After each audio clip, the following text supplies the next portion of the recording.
नमस्कार, बहुत स्वागत है आप सभी का। मैं हूं आपके साथ नैना यादव और लेकर हाजिर हूं हमारा खास शो वर्ल्ड नाउ। आज हम बात करेंगे दुनिया की उन बड़ी खबरों की, वो बड़ी खबरें जिनका सीधा असर है दुनिया के अलग अलग देश पर। आपको हम लेकर चलेंगे दुनिया के अलग अलग कोनों में और बताएंगे कि क्या कुछ है आपके लिए खास। तो वर्ल्ड नाउ में आज बात उस खबर की करेंगे, उस शख्स की जिसे दुनिया अब मिस्टर टैरिफ के नाम से जानती है। जी हां, डोनाल्ड ट्रंप। सही समझ रहे हैं आप।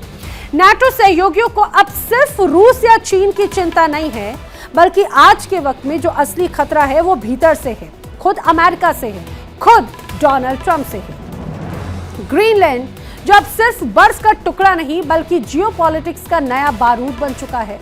ट्रंप ने दो टूक कह दिया है कि हमें ग्रीनलैंड चाहिए और जो भी देश ग्रीनलैंड पर दावा करेगा उस पर नए टैरिफ ठोक दिए जाएंगे। और समझिए कि ये कोई साधारण बयान नहीं है, ये कोई चुनावी जुमला नहीं है, यह है आर्थिक युद्ध की खुली धमकी। दोस्ती के रिश्तों पर टैरिफ की चोट, सहयोगियों पर दबाव की राजनीति और नाटो की एकता पर सीधा हमला। सवाल बड़ा है, क्या ट्रंप ग्रीनलैंड चाहते हैं या फिर दुनिया को अपनी शर्तों पर झुकाना चाहते हैं?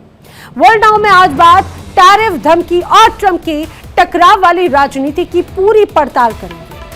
अब वर्ल्ड नाउ में आज बात एक ऐसे यू टर्न की भी होगी जिसने दुनिया को हैरान कर दिया। दुश्मनी की राजनीति, कड़ी धमकियां और फिर अचानक से एक शब्द, थैंक यू। अमेरिकी राष्ट्रपति डोनाल्ड ट्रंप और ईरान, जिनके रिश्ते हमेशा से आग और बारूद में सुलगते रहे, आज वही एक ऐसा मोड़ आ गया जिसने वॉशिंगटन से तेहरान तक सवाल खड़े कर दिए हैं। क्या ये ट्रंप की नई रणनीति है या फिर टकराव से पीछे हटने के बड़े संकेत? धमकी से धन्यवाद तक का सफर। वही वर्ल्ड नाउ में आज हम बात ग्रोक विवाद की भी करेंगे।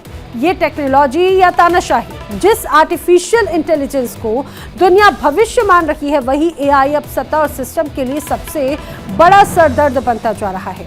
एलन मस्क के एआई टूल ग्रोक पर सनसनीखेज आरोप है, डीफेक तस्वीरों के, निजता के उल्लंघन के और नियंत्रण से बाहर होती मशीनों के। और सबसे चौंकाने वाली बात तो ये कि एलन मस्क पर अपने ही बच्चे की मां ने केस किया।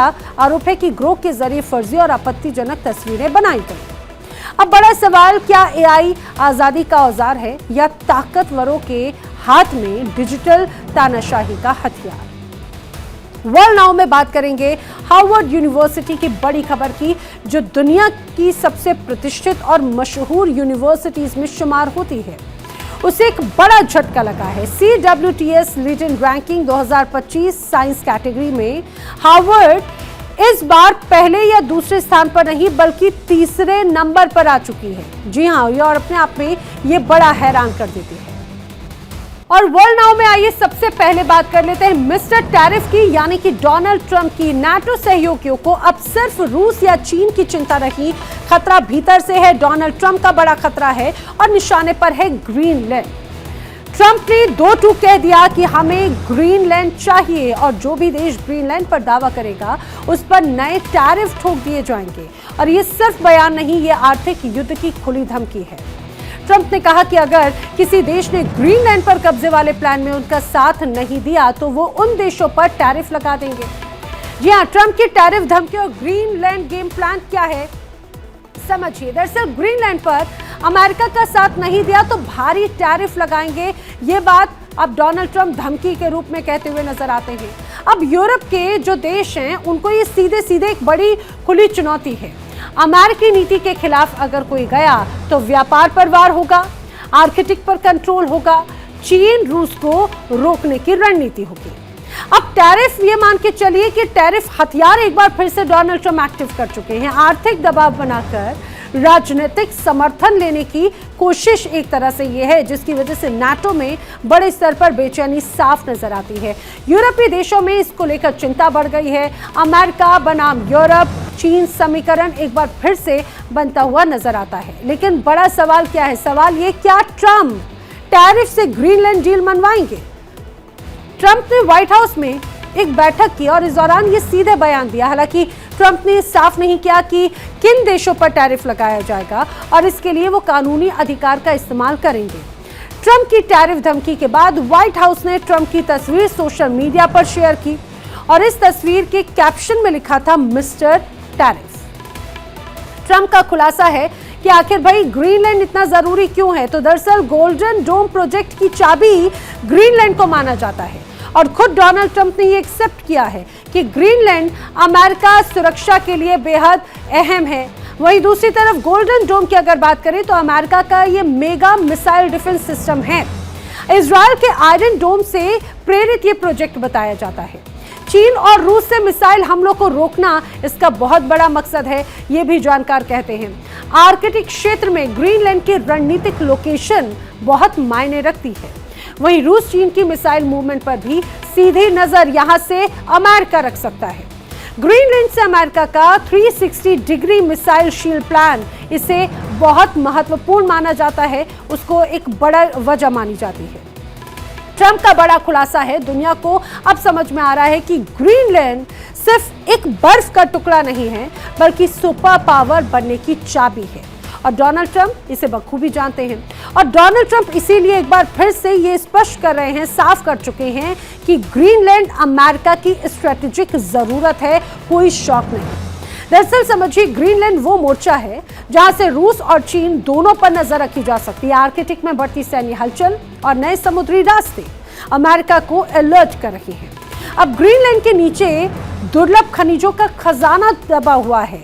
इसमें लिथियम है, कोबाल्ट है, रेयर अर्थ मिनरल्स हैं, यानी कि भविष्य की बैटरी, मिसाइल और टेक्नोलॉजी की चाबी ये एक तरह से मानी जाती है। और इतना ही नहीं, ग्रीनलैंड पर मौजूद अमेरिकी मिलिट्री बेस अमेरिका की मिसाइल डिफेंस शील्ड का सबसे बड़ा हिस्सा माना जाता है। डोनाल्ड ट्रंप बखूबी जानते हैं जो ग्रीनलैंड को कंट्रोल कर लेगा वो आर्कटिक को कंट्रोल कर लेगा, वो वहां का शहंशाह बन जाएगा और जो आर्कटिक को कंट्रोल कर लेगा वो भविष्य की जंग में सबसे आगे होगा। यही वजह है कि ट्रंप की नजर अब सीधे ग्रीनलैंड पर है, क्योंकि यह जमीन नहीं बल्कि यह है ग्लोबल पावर का गेम चेंजर। दूसरी ओर कनाडाई प्रधानमंत्री मार्क कार्नी जो लगातार ये कह रहे हैं कि ग्रीनलैंड के मालिकाना हक का फैसला अमेरिकी राष्ट्रपति डोनाल्ड ट्रंप का नहीं बल्कि नाटो देश होने के नाते ग्रीनलैंड की तरफ हमारी जिम्मेदारी बरकरार है और हम इनके पीछे पूरी तरह से खड़े हैं तटस्थ।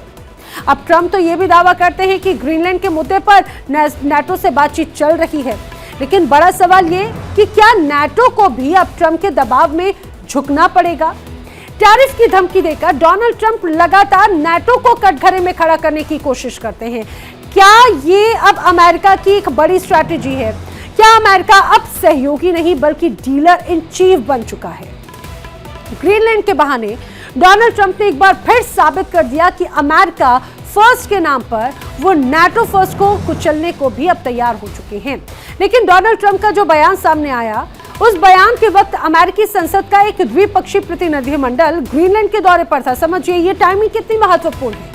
और इस 11 सदस्यीय टीम का जो नेतृत्व है वो डेमोक्रेट सेनेटर क्रिस कून्स कर रहे हैं। इसमें रिपब्लिकन सेनेटर थॉम टिलिस और लिसा मार्कोस्की भी शामिल हैं। अब जो प्रतिनिधिमंडल है उसने ग्रीनलैंड के सांसदों के अलावा डेनमार्क के प्रधानमंत्री मेटे फ्रेडरिक्सन और ग्रीनलैंड के प्रधानमंत्री जेंस फ्रेडरिक नील्सन से भी मुलाकात की। अब टीम का मकसद स्थानीय लोगों की बात सुनना है, वॉशिंगटन में तनाव कम करना है। सेनेटर कून्स ने बाकायदा ये भी कहा है कि जो ग्रीनलैंड है अब उसके लोगों की भी हमें बात सुननी है, उनकी राय लेकर ही हम वापस जाएंगे ताकि जो स्थिति है वो शांत रहे और कंट्रोल में रहे। ग्रीनलैंड के सांसद आचा चेमेनिट्स ने कहा है कि हमें दोस्तों और सहयोगियों की जरूरत है। अमेरिका 2019 से लगातार ग्रीनलैंड पर दबाव बनाता रहा है और ये एक लंबी दौड़ है जो अभी खत्म नहीं हुई है और जितना ज्यादा समर्थन मिले उतना ज्यादा अच्छा है। उन्होंने बाकायदा इसको लेकर उम्मीद जताई कि ये जो मुलाकात है वो फायदेमंद साबित होगी। लेकिन आइए जरा मैं आपको समझाती हूँ ग्रीनलैंड पर अमेरिका खुद कैसे दो गुटों में बंटा हुआ नजर आता है। दरअसल अमेरिकी संसद में टकराव किस रूप में नजर आता है समझिए। यहाँ पर टकराव है सेनेटर लिसा मैकोस्की का बिल।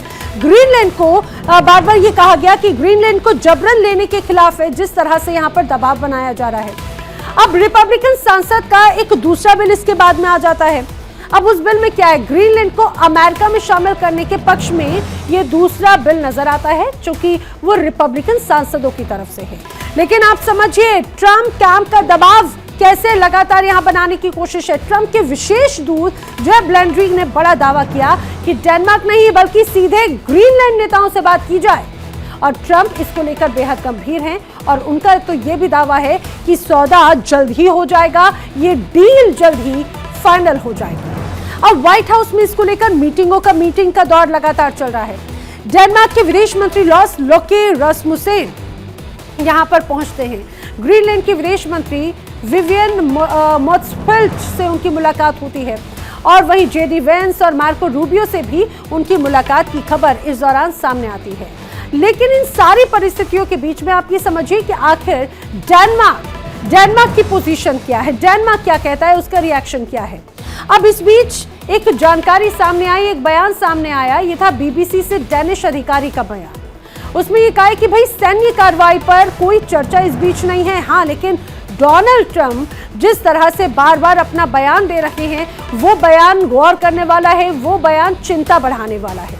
और ये बात खुद कहीं ना कहीं ये कहा जाए कि डेनमार्क के तमाम अधिकारी और यहाँ के नेता मानते हैं कि डोनाल्ड ट्रंप ने अगर बयान दिया है तो वो यूं ही बयान नहीं दिया। डोनाल्ड ट्रंप के दिमाग में बहुत बड़ी रणनीति चल रही है। अब व्हाइट हाउस में आज एक ऐसी मीटिंग हुई जिसने पूरी दुनिया को ये कहा जाए कि हैरत में डाल दिया, राजनीति में हलचल मचा दी। ये मुद्दा ग्रीनलैंड का है, वही ग्रीनलैंड जिस पर डोनाल्ड ट्रंप की नजर पहले भी रह चुकी है और अब एक बार फिर वही रात है। अब सूत्रों के हवाले से जो जानकारी सोशल मीडिया पर या अलग अलग मीडिया प्लेटफॉर्म्स पर है, उसमें व्हाइट हाउस में हुई इस हाई लेवल मीटिंग का जिक्र है जिसमें राष्ट्रीय सुरक्षा, मिसाइल डिफेंस और आर्कटिक रणनीति पर खुलकर चर्चा हुई है। अब आप ये समझिए कि जो ग्रीनलैंड पर मीटिंग लगातार हो रही है, व्हाइट हाउस में चर्चा में आखिर क्या महत्वपूर्ण बात है। ग्रीनलैंड पर चर्चा के लिए बाकायदा एक वर्किंग ग्रुप बनाया जाएगा। इस बीच ये जानकारी सामने आई है, व्हाइट हाउस में अमेरिका, डेनमार्क, ग्रीनलैंड की बैठक कोई बड़ा समझौता नहीं, ये भी इस बीच सामने बात आ रही है। लेकिन बैठक के बारे में संयुक्त वर्किंग ग्रुप बनाने पर सहमति जरूर बनी है, ये भी कहा जा रहा है। और ये कहा जा रहा है कि इस पूरी प्रक्रिया के लिए एक टीम बनाई जाए और फिर उस पर काम हो। अब आगे की प्रक्रिया आने वाले हफ्तों में बाकायदा वर्किंग ग्रुप की बैठक होगी। ग्रीनलैंड से जुड़े सभी मुद्दों पर इस दौरान चर्चा की जाएगी। तीनों देशों के प्रतिनिधि इसमें शामिल होंगे कहा जा रहा है। लेकिन इस बीच डेनमार्क का बहुत इंपॉर्टेंट रोल है, डेनमार्क का कड़ा रुख है। डेनमार्क ने ट्रंप के प्रस्ताव को सीधे नकार दिया है, यानी कि यहाँ पर तनाव नजर आएगा। ग्रीनलैंड खरीदने या फिर कब्जाने का विचार डेनमार्क बिल्कुल स्वीकार नहीं करेगा, ये स्पष्ट डेनमार्क की तरफ से कहा गया है। रास्मुसेन उनकी तरफ से कहा गया है कि अमेरिका से असहमति लगातार बनी हुई है, यानी कि क्लियर कट मैसेज है। जिस तरह से उनका ये बयान सामने आया, ये डेनमार्क के हित में नहीं है। उनकी तरफ से कहा गया है हमारा रुख अमेरिका से बिल्कुल अलग है। हाँ, लेकिन सुरक्षा सहयोग की अगर बात की जाए, क्योंकि नाटो का हिस्सा है और एक बड़ा अम्ब्रेला अमेरिका का है। अब आप ये समझिए, जिस तरह से ग्रीनलैंड में अमेरिकी सैन्य अड्डे बढ़ने की संभावना यहां पर जरूर नजर आती है, वहीं इसके अलावा जिस तरह से सुरक्षा सहयोग की बात की जा रही है, ग्रीनलैंड में अमेरिकी सैन्य अड्डे भी बढ़ने की संभावना यहां पर लगातार जताई जा रही है। अब यूरोपीय देशों ने डेनमार्क के समर्थन में कदम बढ़ाए हैं। France, Germany, Sweden, Norway, Finland, Netherland और ब्रिटेन ग्रीनलैंड में एक निगरानी मिशन के तहत सीमित संख्या में सैनिक भेज रहे हैं। अब समझिए, जर्मन विदेश मंत्रालय ने कहा है कि वो क्षेत्र में सुरक्षा सुनिश्चित करने में डेनमार्क का समर्थन करने के लिए 13 लोगों की एक टीम भेजेगा। वहीं स्वीडन के प्रधानमंत्री उल्फ क्रिस्टनसन ने कहा है कि डेनमार्क के कहने पर स्वीडिश आर्म्ड फोर्स के कई अधिकारियों को एक सैन्य अभ्यास में शामिल होने के लिए ग्रीनलैंड भेजा गया। अब ट्रंप के टैरिफ ठोकने के पीछे की कहानी आखिर क्या है, वो भी आपको जरा समझनी चाहिए। क्यों एक बार फिर से टैरिफ का हंटर चलाने का डर डोनाल्ड ट्रंप दिखाने की कोशिश कर रहे हैं।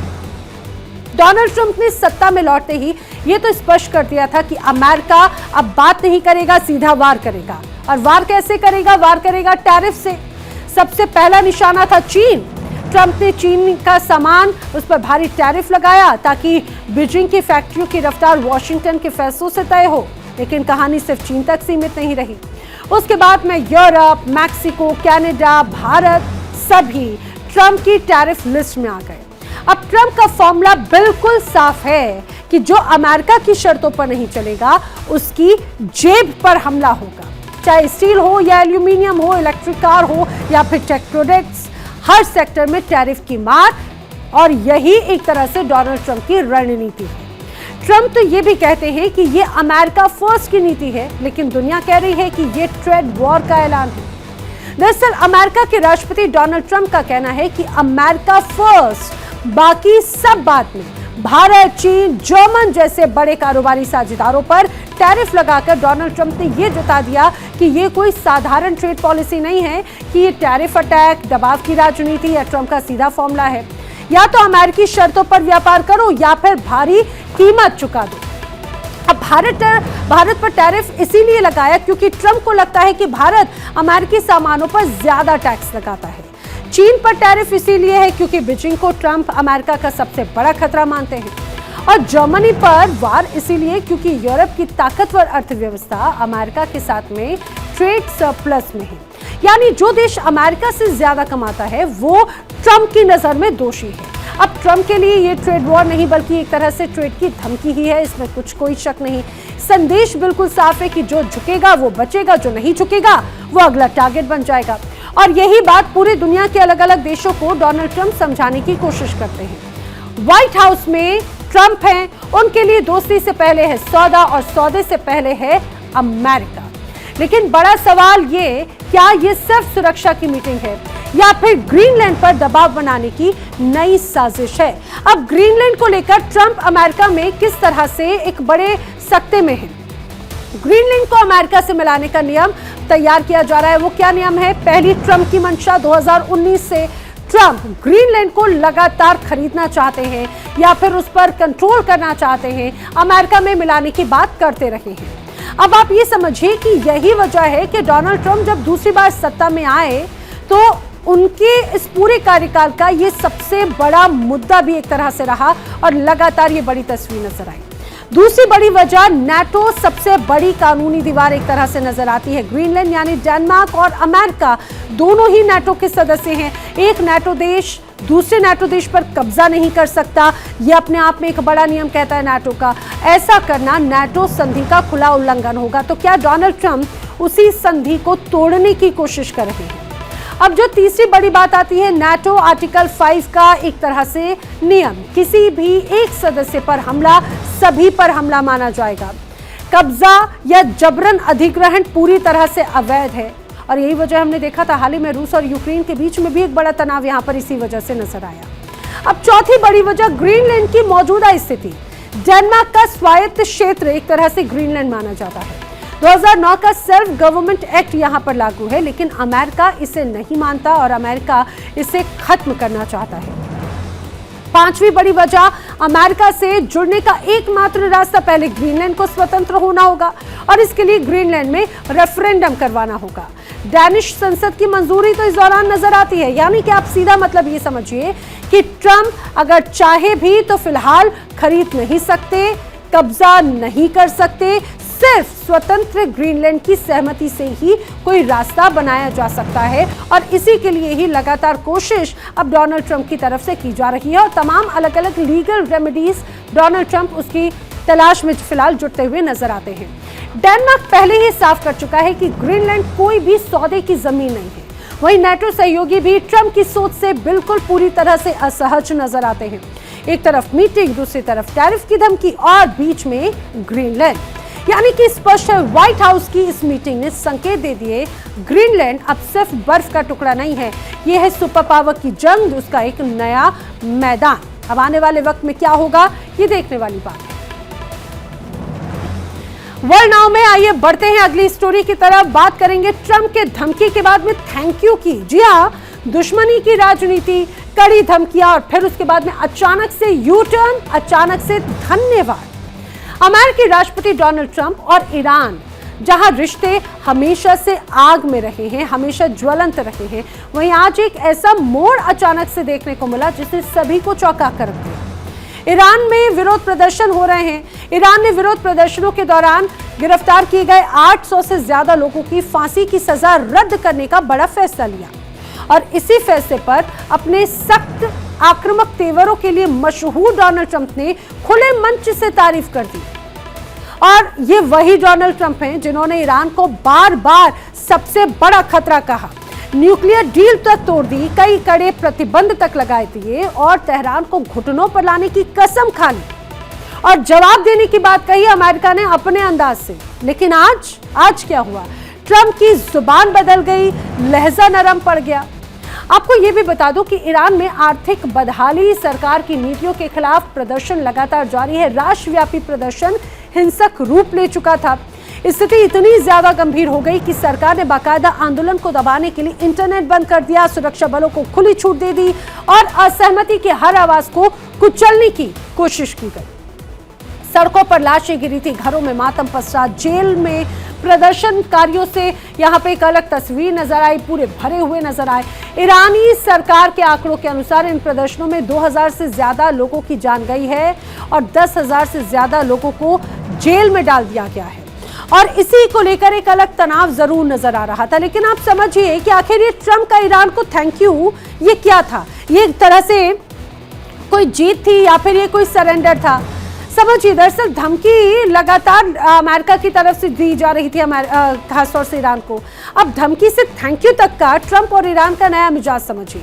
ट्रंप का ये बदला रुख क्या है? ईरान को धन्यवाद, लेकिन आखिर इसके पीछे की मंशा क्या है? कई अलग अलग तस्वीरें यहाँ पर नजर आती हैं।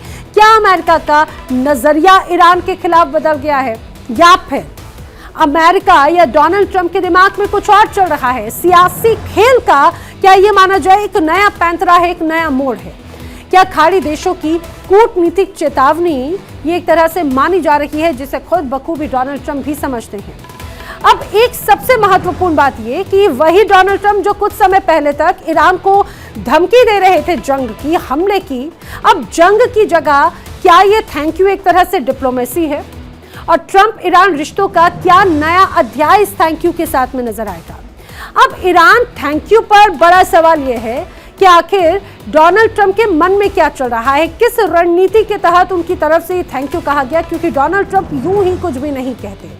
ये रणनीति है या फिर ये हार का बड़ा इशारा है? अब डोनाल्ड ट्रंप की हालिया बयानबाजी में ईरान के सुप्रीम लीडर आयतुल्लाह खामनेई को थैंक यू कहना एक चौंकाने वाला संदेश है। वो जिसे हमेशा दुश्मन मानते आए हैं, उस खामनेई को धन्यवाद देना क्या ट्रंप की कोई नई चाल है या फिर जंग की आग में खुद को झोंकने से बचने का एक तरीका?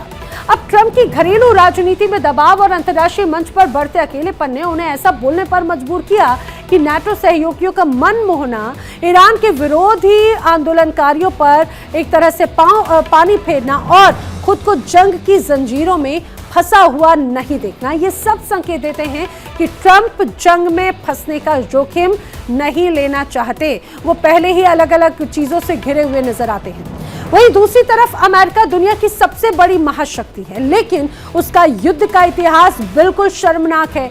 इतिहास गवाह है कि जहां जहां अमेरिका जंग में उतरा वहां पर उसे सिर्फ हार का सामना करना पड़ा, बदनामी का सामना करना पड़ा और वापसी ही एक तरह से लिखी गई है। अब अमेरिका के जंग और हार का इतिहास भी जरा समझिए। वियतनाम युद्ध की अगर बात करें तो 20 साल तक लंबी लड़ाई एक तरह से इस दौरान यहां पर चली। हुआ क्या? भारी जानी नुकसान हुआ और उसके बाद में मजबूरन अमेरिका को पीछे हटना पड़ा। ये एक तरह से अमेरिका का पहला बड़ा सैन्य असफलता वाला ये कहा जाए टैग अमेरिका पर लगा। इतना ही नहीं, इसके बाद में बारी आती है अफगानिस्तान की। अफगानिस्तान युद्ध $2 ट्रिलियन से ज्यादा का खर्च अमेरिका ने अफगानिस्तान में किया, पैसा पानी की तरह बहाया। लेकिन हुआ क्या? अंततः तालिबान ने सत्ता वापस हासिल की और उसके बाद में अमेरिका की सेना को उल्टे पांव भागने पर मजबूर कर दिया और सेना को वापस भागना पड़ा। उसकी पूरी तस्वीरें दुनिया के सामने थी। अमेरिकी सेना की हार और असफलता की गवाही बड़े स्तर पर अफगानिस्तान में नजर आती है। इराक युद्ध, आरोप यह था कि हथियार हैं, लेकिन हुआ क्या? कुछ मिला नहीं। देश का बिखराव और अमेरिका की अंतरराष्ट्रीय साख पूरी तरह से इराक युद्ध में डूब गई, उस पर पानी फिर गया। अब संघर्ष और अस्थिरता को एक तरह से यहां पे एक बड़ा जन्म मिला, लेकिन अमेरिका की साख यहां पर डूब गई, इसमें कोई शक नहीं। इराक के बाद में अब जरा लीबिया अभियान को भी याद कर लीजिए। देश पूरी तरह से तबाह और अराजकता में डूबा हुआ था। अमेरिका ने हस्तक्षेप किया और उसके बाद में खुद को किनारे कर लिया। स्थिरता लाने में कोशिश की, लेकिन वहां पर भी नाकामी हाथ लगी। और एक बहुत बड़ा फेल्यूर एक और इतिहास में ये कहा जाए अमेरिका की किताब में लिखा गया। हाँ, जहां अमेरिका ने जंग का बिगुल फूका वहां पर उसे हार का झंडा भी फहराया, इसमें कोई शक नहीं। क्या अमेरिका इतिहास से कुछ सीख रहा है या फिर उसी नशे में वो डूबता हुआ नजर आता है जिसने उसे बार बार हार दिलाई? समझिए, डोनाल्ड ट्रंप की हालत अब इस तरह से हो चुकी है कि ना घर में चैन है, ना बाहर की दुनिया में कोई रौनक है। क्योंकि एक वक्त था जब डोनाल्ड ट्रंप का नाम सुनते ही दहशत फैलती थी, ऐसा कहा जाता है। अब वही डोनाल्ड ट्रंप खुद धीरे धीरे फंसते नजर आ रहे हैं, खास करके राजनीतिक दलदल में। क्योंकि ट्रंप की पकड़ राजनीतिक दलों में कमजोर होती जा रही, कहा जा रहा है निष्ठा सवालों के घेरे में है, समर्थन घटता जा रहा है, पुराने करीबी अब दूरी बनाने लग गए हैं, विरोधी ट्रंप पर शिकंजा कसने में लगे हुए हैं और कई कानूनी मामलों में जांच पड़ताल और मीडिया की तीखी नजर साफ नजर आती है। ना ट्रंप की छवि को बुरी तरह से चोट पहुंचा पाई, जो इस वक्त अजेय समझा जाता था अब कमजोर और टूटता नजर आता है। अंतर्राष्ट्रीय स्तर पर पहले जहां पर डोनाल्ड ट्रंप की तूती बोलती थी, डोनाल्ड ट्रंप की धमक से दूसरे देश कांपते थे, अब उनकी धमकियां सुनने वाला कोई खास बचा ही नहीं है। अब उनके फैसले और बयान अक्सर हंसी का पात्र बन जाते हैं, खुद वो इस तरह से बर्ताव कर देते हैं। अब मीडिया और जनता की अगर बात की जाए तो समझिए डोनाल्ड ट्रंप के खिलाफ रिपोर्टिंग ने उनकी स्थिति को और भी ज्यादा जटिल बना दिया। सोशल मीडिया पर भी डोनाल्ड ट्रंप के विरोधी ज्यादा सक्रिय हो गए हैं, उनके समर्थक बिखरते नजर आते हैं और अब तो ट्रंप की हालत ये है कि वो घर के अंदर और बाहर दोनों ही जगहों पर घिरे एक तरह से अलग अलग जगहों पर पड़ते हुए नजर आते हैं, काफी पिछड़ते हुए नजर आते हैं। जो बड़े खिलाड़ी कभी हुआ करते थे अब उनके दांव कमजोर पड़ गए हैं। हालात ये हैं कि कभी जो देश अमेरिका का सबसे भरोसेमंद साथी था, आज वही देश डोनाल्ड ट्रंप की नीतियों पर सवाल उठा रहा है। और ऐसा एक या दो नहीं, एक ऐसे देशों की एक लंबी फहरिस्त है जो हाथ कल तक अमेरिका के साथ में उठते थे, आज वही हाथ विरोध में खड़े होने लगे हैं। ट्रंप की अमेरिका फर्स्ट नीति अब अमेरिका को ही अकेला करती हुई नजर आती है। अब आप समझिए, दोस्ती से दुश्मनी तक ट्रंप की विरासत किस रूप में नजर आती है। सबसे पहले ईयू की बात करते हैं, यूरोपीय यूनियन की दोस्ती पर टैरिफ की चोट यूरोपीय यूनियन की पर एक तरह से कर दी। स्टील एल्यूमिनियम पर टैक्स लगा दिया डोनाल्ड ट्रंप ने। अमेरिका फर्स्ट में यूरोप सबसे पहले निशाने पर आया था, इसमें कोई शक नहीं। इतना ही नहीं, जो बड़े करीबी हुआ करते थे उसमें एक देश था कनाडा भी। कनाडा पड़ोसी मुल्क है अमेरिका का और वहां पर व्यापार बड़े स्तर पर होता है, लेकिन पड़ोसी से व्यापार युद्ध हो गया, टैरिफ लगाए दिए गए, पीएम ट्रूडो को सार्वजनिक तौर पर घेरते हुए नजर आए। और उसके बाद नतीजा क्या हुआ? नतीजा ये रहा कि भरोसा टूट गया, नतीजा ये रहा कि रिश्ते बिगड़ गए। सिर्फ कनाडा ही नहीं, और भी देशों का नाम है जिसमें जापान और साउथ कोरिया भी शामिल है।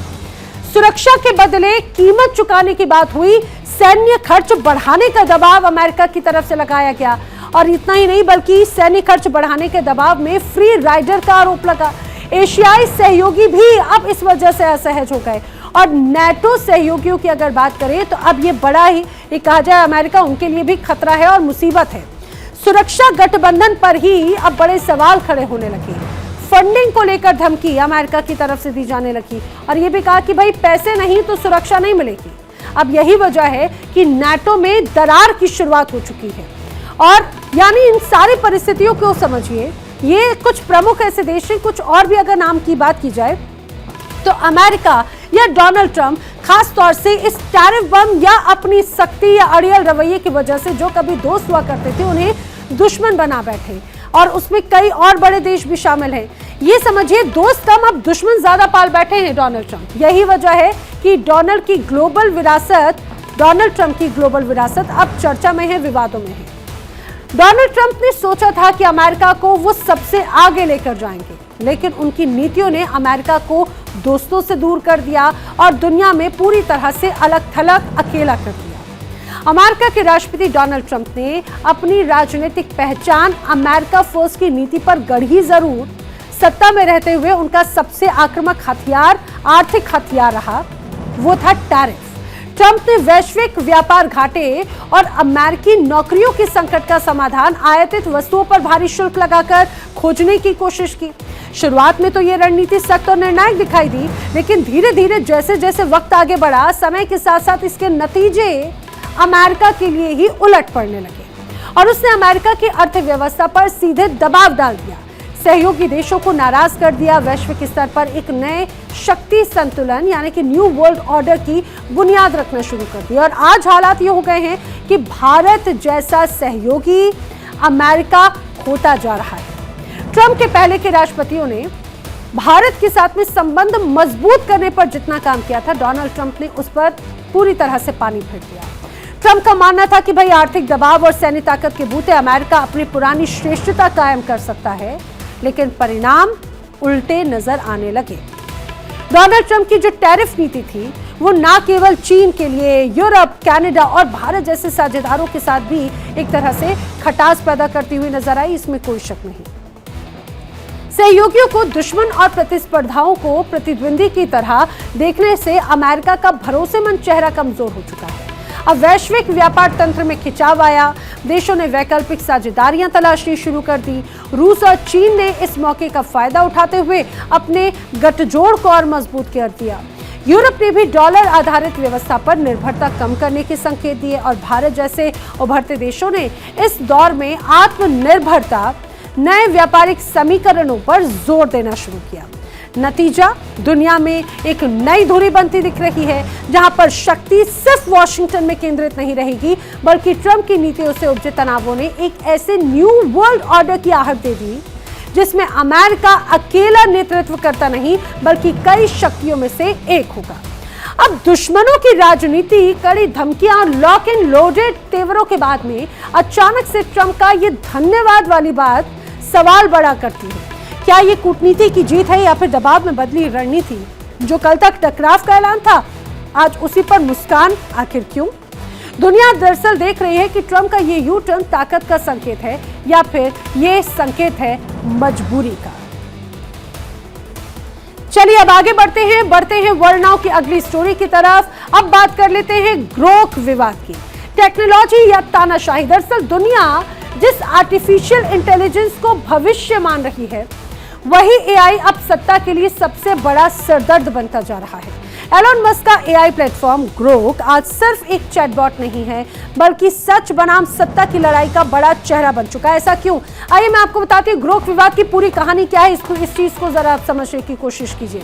दरअसल यहाँ पर अनफिल्टर्ड इमेज फीचर लॉन्च किया गया दिसंबर 2024 में और यहाँ से एक अलग तरह का विवाद यहाँ पर देखने को मिलता हुआ नजर आया। अब असली महिलाओं और बच्चों की अश्लील इमेजेस इस दौरान जनवरी 2026 में वायरल होना शुरू हुई। यहाँ पर और भी ज्यादा मुश्किलें बढ़ती हुई ग्रोक की नजर आई। हाल ही में इसी साल 3 जनवरी को पहला विवाद, जवाबों पर सवाल और एलोन मस्क यूजर जिम्मेदार, ये बात तक कही गई। इसके बाद में क्या हुआ? 14 जनवरी को कंटेंट और कम्युनिटी बवाल जमकर देखने को मिला। इस पर भी वो विवादों में घिरते नजर आए। नतीजा ये हुआ कि कुछ फीचर बंद कर दिए गए और बाकायदा उसके बाद में सेफगार्ड्स लगाए गए, जिस तरह से लगातार विवाद बढ़ता नजर आया। लेकिन ग्रोक विवाद जिस रूप में नजर आया, अब आप ये समझिए कि भारत में इसका क्या इंपैक्ट है। दरअसल आईटी नोटिस, हजारों पोस्ट डिलीट किए गए और बाकायदा अकाउंट्स को चिन्हित करके ब्लॉक किया गया। ऐसे अकाउंट्स जो लगातार अश्लीलता फैला रहे थे, जो इस तरह से कंटेंट या फिर इस ऐप का गलत इस्तेमाल कर रहे थे। अब भारत में आईटी मंत्रालय की तरफ से बाकायदा नोटिस जारी किए गए। जब ये इस तरह के कई मामले सामने आए तो आईटी मंत्रालय सक्रिय हुआ और इतना ही नहीं बल्कि बाकायदा कानूनी जांच के आदेश दिए गए। कानूनी जांच शुरू हुई, तेज हुई और ये मामला सीधे पहुंचा कोर्ट तक। ये मामला काफी लंबा चलता हुआ नजर आता है। कुल मिलाकर आप ये समझिए कि जिस एआई या चैटबॉट का जिक्र करते करते ये माना जा रहा था कि ये अपने आप एक नई क्रांति लेकर आएगा और आर्टिफिशियल इंटेलिजेंस लोगों को और भी ज्यादा राहत देगा, वो कहीं ना कहीं खुद एलोन मस्क के लिए भी मुसीबत का सबब बन गया। दिसंबर 2024 में एलोन मस्क की एआई कंपनी ग्रोक में एक अपडेट आया, जिसके बाद यूजर्स किसी भी महिला या बच्चे की असली तस्वीर को अश्लील तरीके से एडिट कर सकते थे। लोग सोशल मीडिया पर किसी की भी फोटो के नीचे ग्रोक को टैग करके ये कह रहे थे कि इसे नग्न अवस्था में दिखाओ या इसके कपड़े हटा दो, इसके कपड़े बदल दो, इसकी तस्वीर को पूरी तरह से बदल दो। और आपने भी देखा होगा इसकी एक बड़ी लंबी फहरिस्त खासतौर से सोशल मीडिया पर नजर आ रही थी और वो अपने आप में बड़ी चिंता का सबब बन गई, जिसमें कई सेलिब्रिटीज से लेकर पॉलिटिशियन से लेकर आम जनता भी शामिल थी। और जिस तरह से लोग ग्रोक को टैग करते थे, उसके बाद ग्रोक बगैर किसी सवाल के ये काम कर भी देता था। अब इसके कारण दुनिया भर में हजारों महिलाओं, हजारों बच्चों की आपत्तिजनक पिक्चर्स इंटरनेट और सोशल मीडिया पर वायरल हो गई। जब ये मामला उछला और लोगों ने इसके खिलाफ आवाज उठाना शुरू की, तो एलन मस्क ने पहले तो जिम्मेदारी यूजर्स पर ही डाल दी। अब 3 जनवरी को बाकायदा एलन मस्क की तरफ से एक पोस्ट किया गया, जो भी ग्रोक का इस्तेमाल करके गैर कानूनी कंटेंट बनाएगा उसे वैसी ही सजा मिलेगी जैसी किसी को आपत्तिजनक कंटेंट अपलोड करने पर मिलती है। अब उसके बाद कंपनी ने पिछले हफ्ते ये कहा कि अब सिर्फ पेड यूजर्स को ही ऐसी इमेज जनरेट करने की इजाजत मिलेगी। यानी समझिए, इसका मतलब ये था कि कोई भी यूजर ग्रोक का पेड वर्जन खरीदकर महिलाओं की आपत्तिजनक पिक्चर्स बना सकता है। और उसके बाद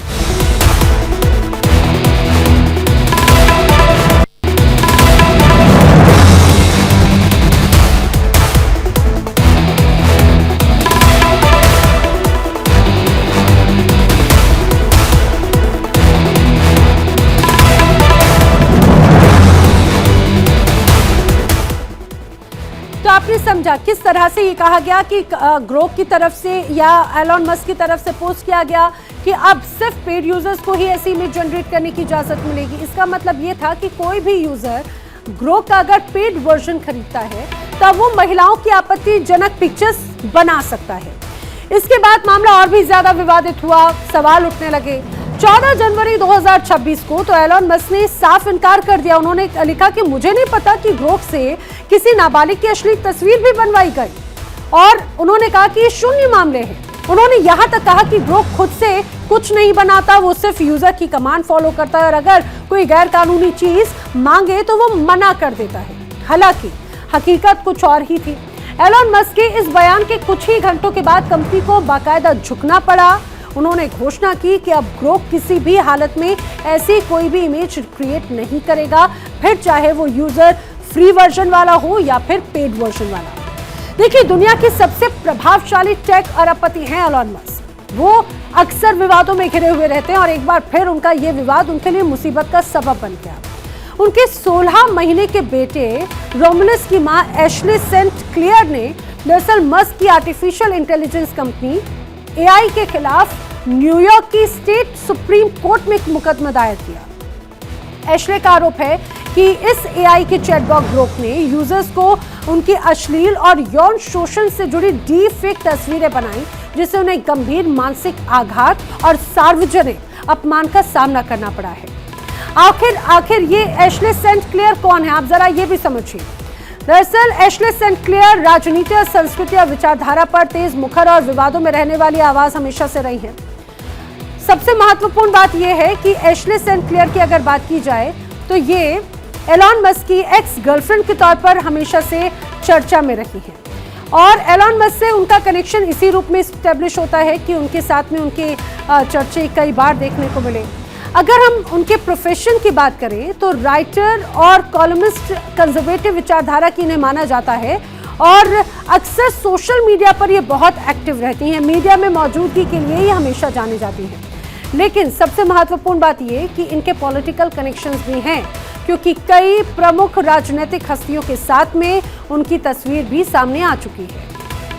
अमेरिकी कंजर्वेटिव सर्कल में काफी एक्टिव ये मानी जाती हैं, सक्रिय पहचान वाली मानी जाती हैं और यही वजह है कि जिस तरह से ये पूरी तस्वीर नजर आई, बीच में वो एक वक्त ऐसा था जब सोशल मीडिया पर नदारत हो गई थी, लेकिन लंबे अंतराल के बाद में हाल ही में एक बार फिर वो सोशल मीडिया पर दोबारा एक्टिव हुई हैं।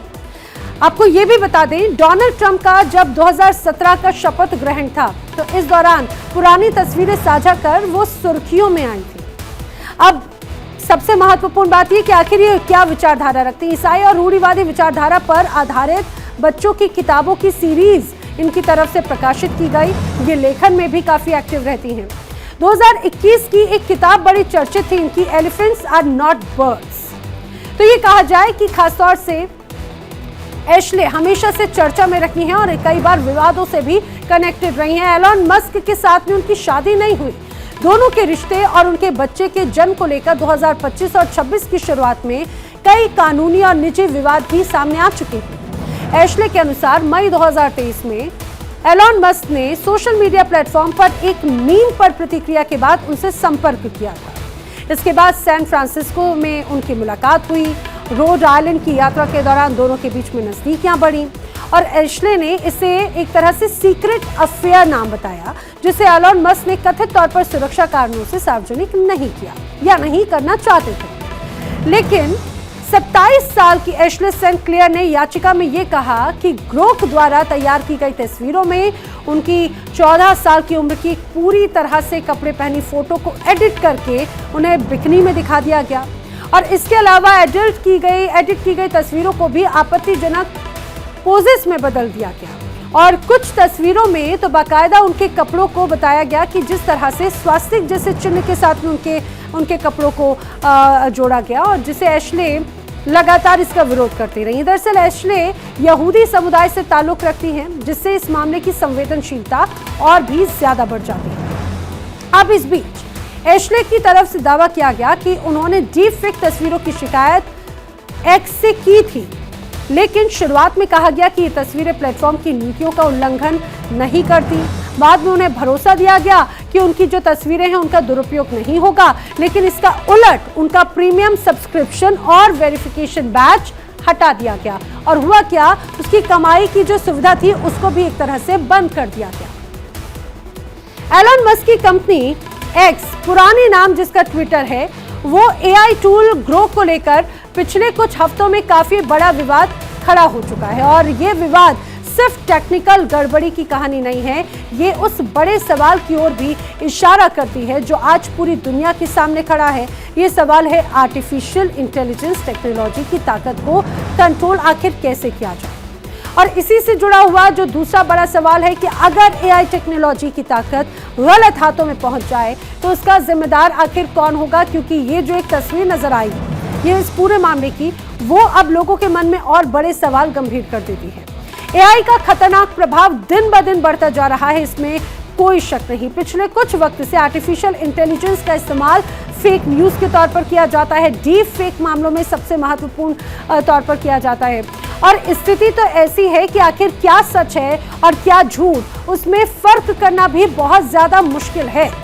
इतना ही नहीं बल्कि यही वजह है कि ये एक तरह से आर्टिफिशियल इंटेलिजेंस प्राइवेसी पर भी बहुत बड़ा हमला करता है। किस रूप में? कई बार जानकारियां सामने आई कि एआई पर जब आप अगर कुछ उसका इस्तेमाल करते हैं तो एआई आपका डेटा चोरी कर लेता है। ना सिर्फ डेटा चोरी, एक तरह से आप उसके निगरानी और कंट्रोल में आ जाते हैं सर्विलांस के तौर पर। सबसे महत्वपूर्ण बात ये समझिए कि निर्णयों में इसमें पक्षपात नजर आता है और जो एल्गोरिदम है उसका खतरा सबसे ज्यादा देखने को मिल रहा है।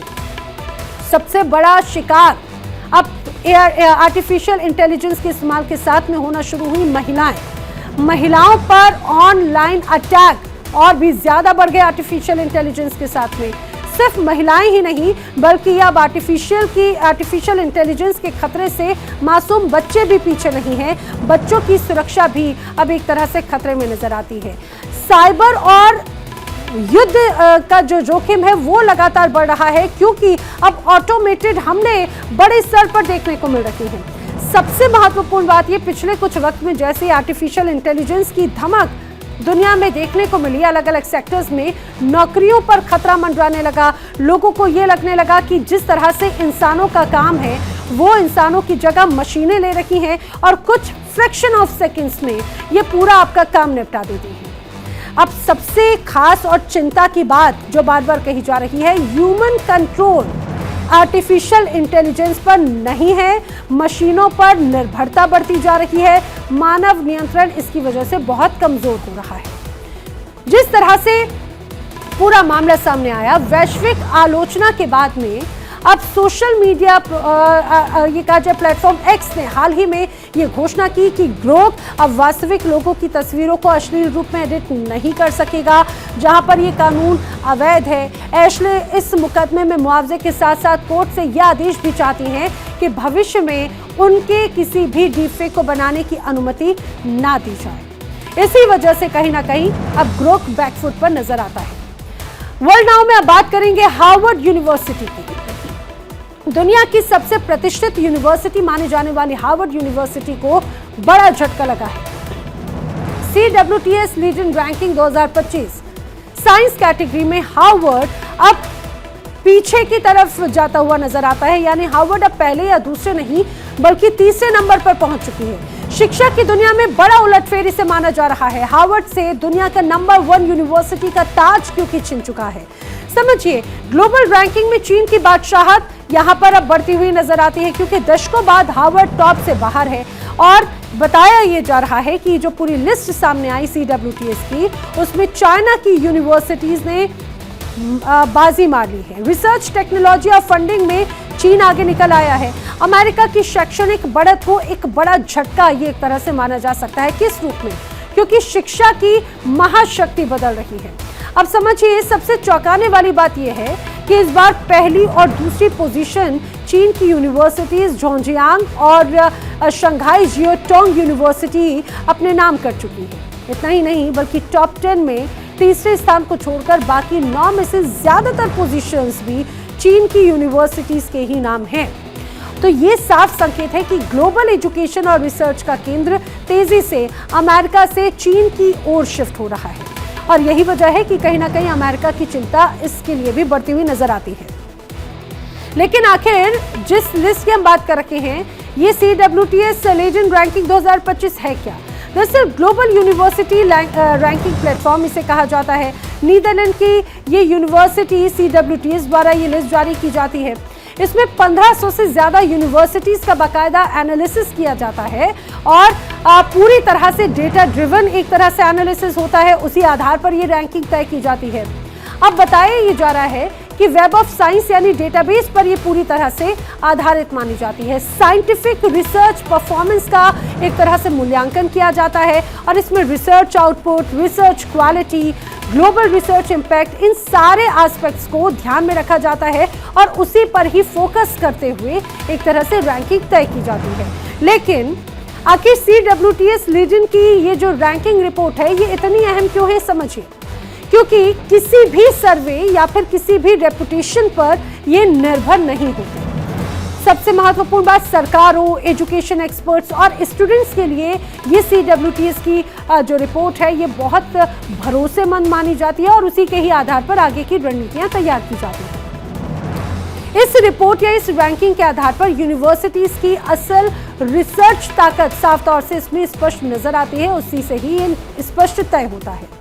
अब CWTS लीजेंड रैंकिंग की शुरुआत 2006 से 2009 के डेटा से हुई थी और उस समय हार्वर्ड यूनिवर्सिटी नंबर 1 हुआ करती थी। टोरंटो यूनिवर्सिटी दूसरे स्थान पर थी और मिशिगन यूनिवर्सिटी तीसरे नंबर पर हुआ करती थी। टॉप 10 में ज्यादातर यूनिवर्सिटीज अमेरिका से ही कनेक्टेड थी। ये वो दौर हुआ करता था जब ग्लोबल रिसर्च में यूएस का एक तरफ दबदबा था, एक तरफ बोलबाला था। आज हालात बिल्कुल उलट नजर आते हैं। 2006 और 2009 में टॉप 10 में शामिल अमेरिका की 6 बड़ी यूनिवर्सिटीज अब टॉप 15 में भी नहीं है। समझिए, जिनमें Michigan University, UCLA Johns Hopkins University, Washington University यानी कि सिएटल और पेंसिल्वेनिया यूनिवर्सिटी और स्टैनफोर्ड यूनिवर्सिटीज भी शामिल हैं। समझिए, 2019 से 2022 के दौरान पहली बार झोजियांग यूनिवर्सिटी ने हार्वर्ड को पीछे छोड़ दिया। 2020-2023 में हार्वर्ड तीसरी पोजीशन पर फिसल गई, जबकि 2018 और 21 तक ये लगातार एक दशक से ज्यादा समय तक टॉप पर बनी हुई थी। अब CWTS लीजेंड रैंकिंग 2025 ये तो साफ दिखाता है कि चीन ने रिसर्च फंडिंग में भारी निवेश किया, साइंस और टेक्नोलॉजी पर फोकस बढ़ाया, इंटरनेशनल कोलैबोरेशंस को और भी ज्यादा मजबूती दी, जिसका नतीजा आज ग्लोबल साइंस रैंकिंग पर चीन का वर्चस्व है। अब भारत के लिए समझिए ये रिपोर्ट क्या कहती है। भारत के लिए राहत की बात यह है कि कुछ संस्थानों ने यहाँ पर मजबूत मौजूदगी दर्ज करवाई है, जैसे वेलोर यूनिवर्सिटी ऑफ टेक्नोलॉजी, जिसे VIT कहा जाता है। ये भारत में नंबर 1 यूनिवर्सिटी मानी जाती है और इसके बाद में IIT Kharagpur, IIT Delhi, IIT Bombay, IIT Madras का नंबर है। हालांकि भारत अभी टॉप ग्लोबल पोजीशन से दूर जरूर है, लेकिन रिसर्च बेस लगातार मजबूत हो रहा है, इसमें कोई शक नहीं। और आइए अब बात कर लेते हैं वर्ल्ड नाउ में आज के सवाल की। आज का सवाल क्या है जान लीजिए। आज का सवाल है अमेरिका के उपराष्ट्रपति का नाम क्या है। आपके सामने दो ऑप्शन है, एक है जेडी वेंस, दूसरा है पीट हेग्सेट। इनमें से क्या है सही जवाब? टीवी स्क्रीन पर दिखाए जा रहे नंबर पर व्हाट्सएप के जरिए आप अपना जवाब हमें भेज सकते हैं। सही जवाब देने वाले लकी विजेता को मिलेगा शानदार इनाम। और यहाँ पर वक्त एक ब्रेक का। इंडिया डेली अब आपके स्मार्ट टीवी पर भी मौजूद है। इंडिया डेली 24/7 अब आप लाइव देख सकते हैं इन सभी प्लेटफॉर्म्स पर।